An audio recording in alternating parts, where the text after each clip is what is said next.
let's talk about sucks.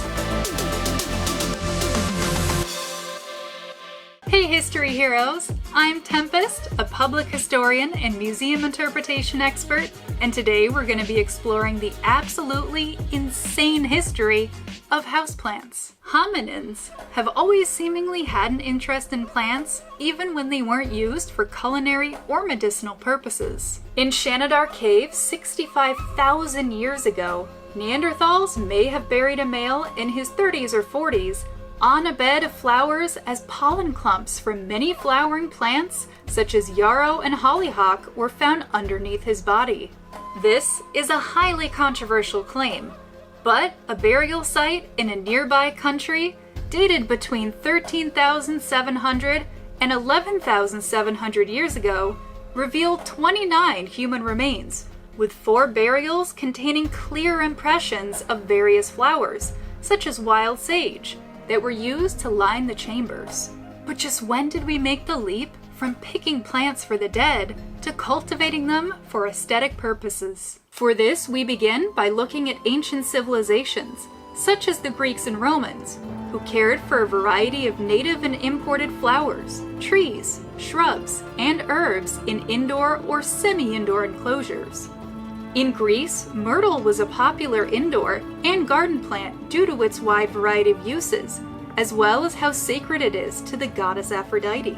But some plants that wouldn't ordinarily be considered houseplants became them out of necessity, such as cucumbers during the Roman Empire. In order to be grown year-round, they would have to be wheeled indoors at night or during colder temperatures. Other evidence for houseplant cultivation comes from the ancient Roman city of Pompeii, which was preserved in 79 CE by a volcanic eruption. Archaeobotanical studies have yielded practical plants such as fruit trees, as well as decorative plants such as roses and ivy that were cultivated both in the ground and in pots within dwellings. Later in the Middle Ages, monastic gardens were essential to the work and recreation of nuns and monks that dwelled within their walls. Within their walls, they grew plants for medicinal, food, artistic, and spiritual purposes, as well as to create perfumes or just to look pretty. Some of the more sensitive plants were grown in pots and moved indoors in the winter to avoid frost, such as rosemary and myrtle.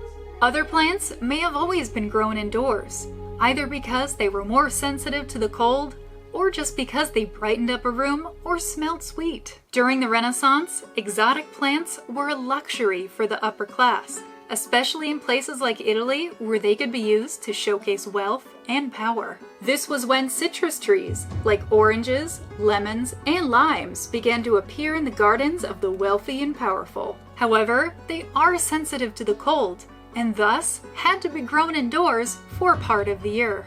But it was the Netherlands that took the idea of plants as status symbols to an astronomical level. In 1634, Tulip Mania had a grip in the country that is unmatched to this day. Sorry, Labubu's.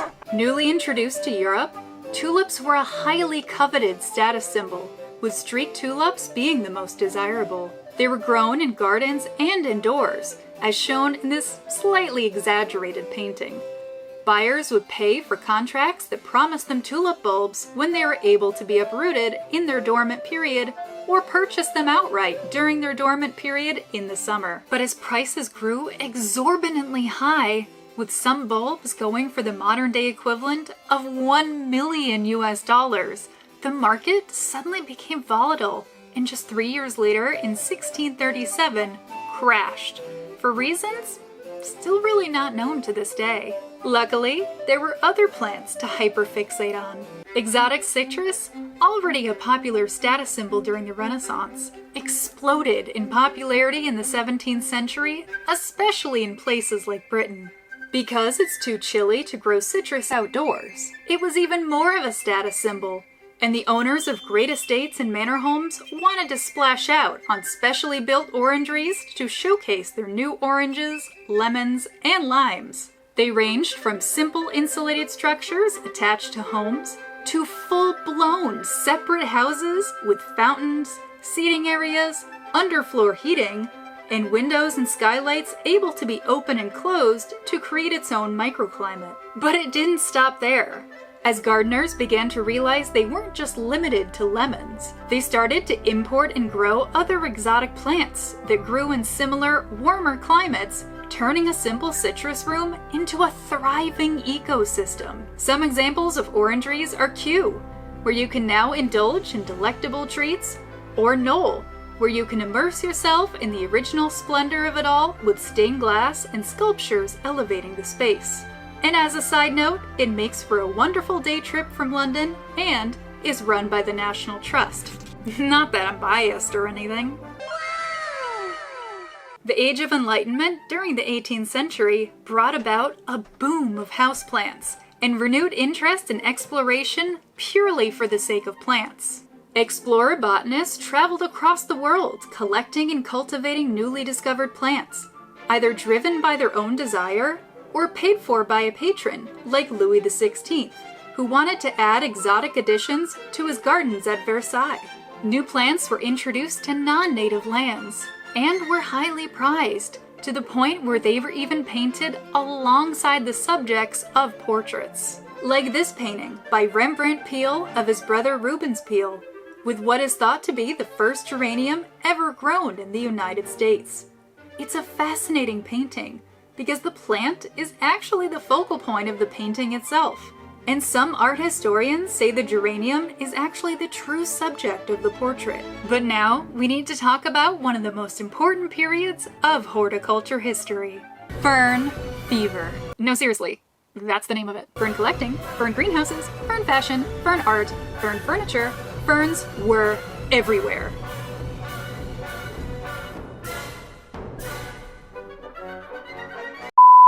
But exactly how did this fern fanaticism begin? In the 1830s, the Industrial Revolution was decimating the natural world. From the extraordinary air and water pollution to the deforestation and habitat destruction, the environment and subsequently people were suffering. Thick smog was a constant presence in cities and towns, coating buildings and windows, causing respiratory illnesses and even death. People needed an escape. Luckily, one of the few advantages of the Industrial Revolution was the extensive railway system. So city dwellers began to escape to far-flung places untouched by smog or machines. And these places were often wet and wild, with an abundance of hardy ferns. They were beautiful and free for the taking. But how exactly would they survive in a heavily polluted flat or house? Enter the Wardian case. Invented in 1829 by Nathaniel Bagshaw Ward, it allowed more sensitive plants to be protected from pollution in an enclosed space while also soaking up the sun.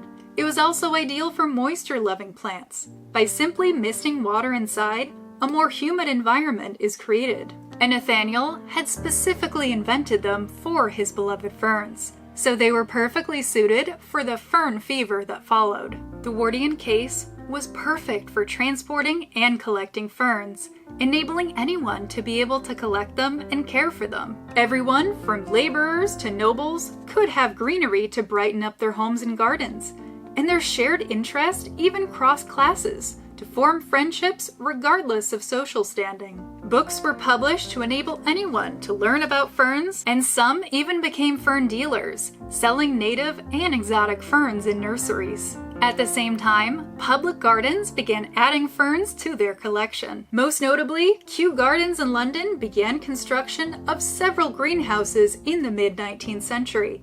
This allowed them to house ferns and other moisture-loving plants, showcasing them to the public and continuing to encourage fern fever, myself included. But all good things must come to an end. And by the turn of the century, houseplants were out. The clean interior of the Edwardian home didn't exactly jibe with the massive flowing ferns. Instead, the Edwardians preferred fresh-cut flowers. Then, in the 1920s, society became looser and brighter.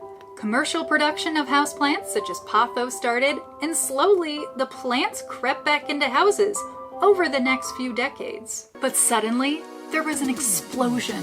The 1960s ushered in a new Scandinavian era of design, now called mid-century modern. Households across the US and Europe filled their homes with sleek but sometimes playful decor and houseplants were included.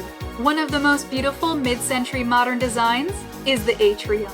Built within homes, it enabled owners to plant a wide variety of houseplants, even tropical ones, due to the enclosed ceiling. And unlike orangeries, they could be viewed from many rooms, bringing cheer to occupants wherever they were. The 1970s continued this parade of plants. One of the main viewpoints of the hippie movement was loving and caring for the natural world. So naturally, houseplants became a staple in hippie homes. With macrame hangings filled with spider plants and wandering dudes, they brightened up hippie homes. The 1980s saw large palms as a popular plant, and they began to be placed in more corporate settings as well. Then, in the 2000s, social media began to boom. Starting with MySpace, moving into Facebook and Tumblr, then later in the 2010s with Instagram and TikTok, showing off houseplants became a popular pastime. Then, in 2020, there was another explosion. People had to quarantine due to COVID-19. On Reddit, subreddits popped up solely dedicated to certain houseplants, such as succulents, where netizens could swap tips about plant care or even swap plants themselves. And, perhaps motivated by the feeling of having dull decor, or influenced by the mindless scrolling of social media, they began filling their homes with houseplants. But in all seriousness, houseplants really did help people during this time. They brightened people's rooms and their lives, and gave them something to do to keep their mind off current events. And some have even continued to care for them to this day, myself included. International shipping has enabled access to exotic plants across the world. Plant parents have gotten more creative with their setups, and trends on social media such as the Pink Princess and Thai constellation come and go. But what remains is an enduring love of houseplants, a strong sense of community both in person and online, and finally, just a genuine connection to the natural world. Thank you so much for watching. Please subscribe for more history content, and tell me what kind of houseplant you have in the comments below. Thank you again, and as always, stay curious, history heroes.